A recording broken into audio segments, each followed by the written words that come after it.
جماعت کا ساتھی تھا. تو یوں کہیں کہ جب یہ کشتی میں سوار ہو گئے اور کشتی میں وہاں بھوچال آیا، طوفان آیا،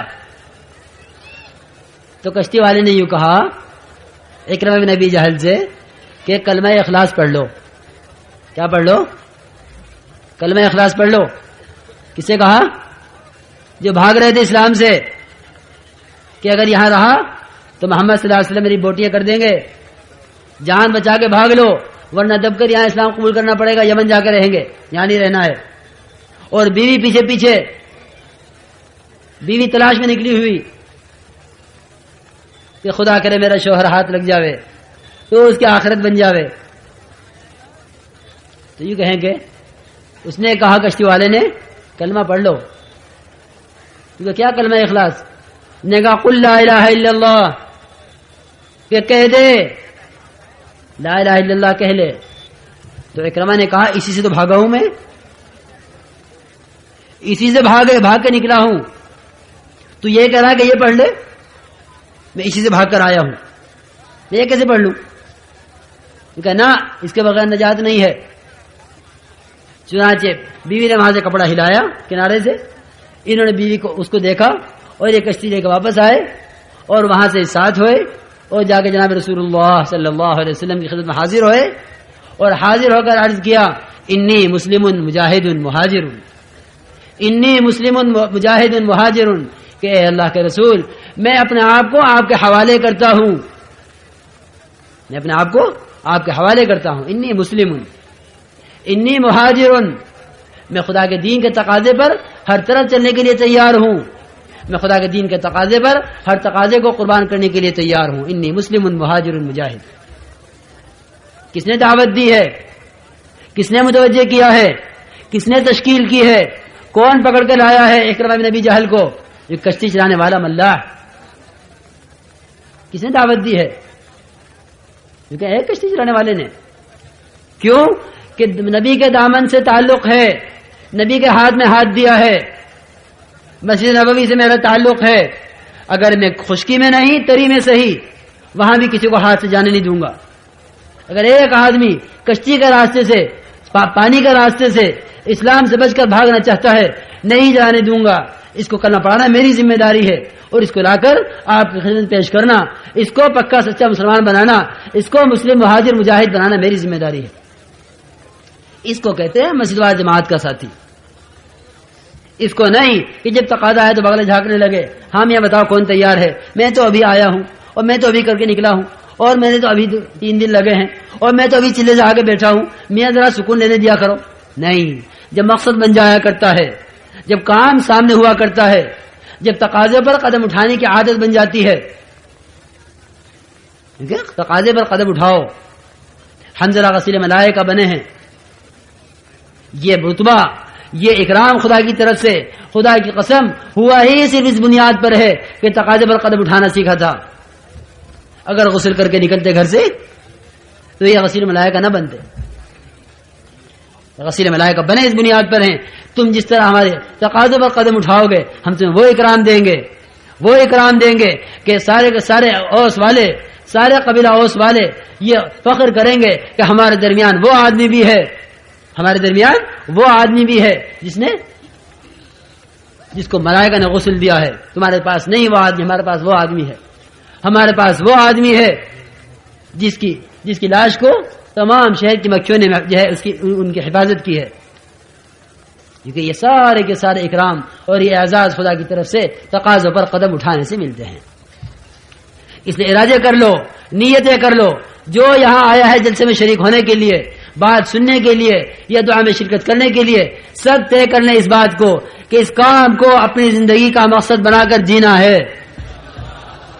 خدا کی قسم کھا کر عرض کرتا ہوں کہ جو دنیا میں جیے اس کام کو مقصد بنا کر نہ جیے، کیونکہ اس کو جینے کا حق کیا ہے؟ جو نبی کے مقصد کو اپنا مقصد بنا کر نہ رہے. کہ تبلیغ والے کون تبلیغ والے ہیں؟ کیونکہ ہر امتی تبلیغ والا ہے. سب سے کہا تھا وہاں حجۃ الوداع میں، سب سے کہا تھا کہ تم میں سے جتنے حاضر ہیں غائب کو پیغام پہنچا دیں.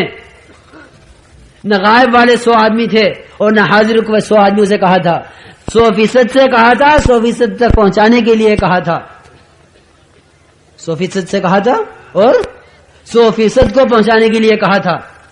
یہ نہیں کہا تھا کہ میں اپنے 1.25 لاکھ صحابہ میں سے 10 سے کہتا ہوں کہ 1000 کو پہنچا دیں، یا 500 سے کہتا ہوں کہ 5000 کو پہنچا دیں. سب سے کہا تھا، سب کو پہنچانے کے لیے کہا تھا. یہ اس امت کا مقصد ہے. جو نبی کی امت میں داخل ہے اس کے ذمہ نبوت کا کام ہے، اس کے ذمہ نبوت کا کام ہے. اس لیے میرے عزیز دوستو بزرگوں، ہر آدمی اس کو اپنا مقصد بنا لے. جتنے ہم یہاں سے واپس جانے والے ہیں اور جتنے ہمارے اللہ کے راہ میں نکل کر پھر اس کام کو سیکھ کر واپس آنے والے ہیں، یہ طے کر لیں کہ انشاءاللہ ہمیں اس کام کو اپنا کام بنانا ہے. پابندی کے ساتھ تعلیم کے حلقے اپنے مقام پر، گھر کی تعلیم، مسجد کی تعلیم پابندی کے ساتھ کرنی ہے. گشت پابندی کے ساتھ کرنا ہے. دونوں گشت، اپنے محلے کا، اپنی مسجد کا گشت اور دوسرے محلے کا گشت پابندی کے ساتھ کرنا ہے. کام کو کام سمجھ کر کرنا ہے. جو چاہے عذر ہو، جو چاہے بیماری ہو، ہمیں کرنا ہے. بہرحال کرنا ہے، ہر حال میں کرنا ہے. جب کرنا طے کریں گے تو آزار ختم ہوں گے، جب نہ کرنا طے کریں گے تو آزار پیدا ہوں گے. جب کرنا طے کریں گے آزار حل ہوں گے. یہ کام میرا اور آپ کا نہیں ہے، اللہ کا کام ہے. خدا کی طرف سے آتے ہیں آزار، خدا کی طرف سے آتی ہے، خدا کی طرف سے ان آزار کا حل بھی آتا ہے. جو خدا کے دین کے تقاضے کی اہمیت کو سمجھ کر قدم اٹھائے گا، خدا کی طرف سے آزار کا حل بھی آئے گا. کیونکہ عذر تو کیا ہے کہ عذر تو ایک سایہ ہوتا ہے. سایہ کہ اگر سائے سے ڈرنے لگے، سائے سے ڈرنے لگے کہ رسی کا سایہ تھا، سانپ سمجھے، رسی کا سایہ کو سانپ سمجھے، یہ کہ سایہ سے نہ ڈرو. یہ آزار تو سائے ہیں. ہر آدمی کے اندر قوت ہے، ہر آدمی کے اندر قوت موجود ہے، استعداد موجود ہے. بشرط یہ کہ وہ یقین کر کے قدم اٹھائے. دیکھو میرے عزیز دوستو، ایک بات آخری سن لو جس پر یہ سمجھ میں آ جائے گا کہ ہاں ہم کر سکتے ہیں. یہ بات نہیں ہے کہ کر نہیں سکتے، جس پر سمجھ میں آ جائے گا کہ ہاں ہم کر سکتے ہیں. ایک آدمی بیٹھا ہوا آدمی ہے. آپ اس سے یوں کہیں کہ بھائی ذرا اٹھ کے یہ کام کر لو، ذرا اٹھ کر یہ کام کر دو، مجھے پانی پلا دو، یہ لائٹ بند کر دو، کوئی کام چھوٹا موٹا کہ بھائی ذرا اٹھ کے یہ کام کر دو. اس پر تعب، اس پر تکان، اس پر غفلت، اس پر سستی، کچھ بھی کہہ لو، یا اسے کوئی عذر کہ میرے گھٹنے میں درد ہے، میں اٹھ نہیں سکتا. کیونکہ وہ بیٹھا یوں کہے گا کہ میں نہیں کر سکتا. وہ واقعی نہیں کر سکتا. کرنا چاہتا ہے، آپ کے حکم کو رد نہیں کرنا چاہتا. وہ آپ کے حکم کی تعمیل چاہتا ہے، کرنا چاہتا ہے لیکن نہیں کرتا کہ نہیں میں نہیں کر سکتا. جو کہیں اس نے تو یہ کہا تھا کہ اٹھ کے یہ چھوٹا سا کام کر دو، یہ اٹھ نہیں سکا تھا. آپ ہی بتلائیے فیصلہ کر کے، اگر کوئی سانپ اس کے پاس سے گزر جائے، کوئی سانپ اس کے پاس سے گزر جائے، یہ بیٹھا رہے گا؟ کیوں بھائی؟ ارے بیٹھا رہے گا کہ ہاں آجا بھائی ڈسلے میں تو اٹھ نہیں سکتا. کیونکہ اچھل کے جائے گا، اس قوت کو استعمال کرے گا جس قوت کو اس وقت استعمال کرنے کی ضرورت نہیں تھی. اگر آہستہ سے اٹھ کے بھی جا کے یہ کام کر دیتا تو ہو جاتا. اس وقت اتنی قوت سے اٹھے گا، اتنا اچھل کر دوڑے گا کہ اگر اب نہ اٹھا تو کبھی نہیں اٹھ سکوں گا. اگر اب نہ اٹھا تو کیوں؟ اس سانپ کی مضرت کا یقین ہے.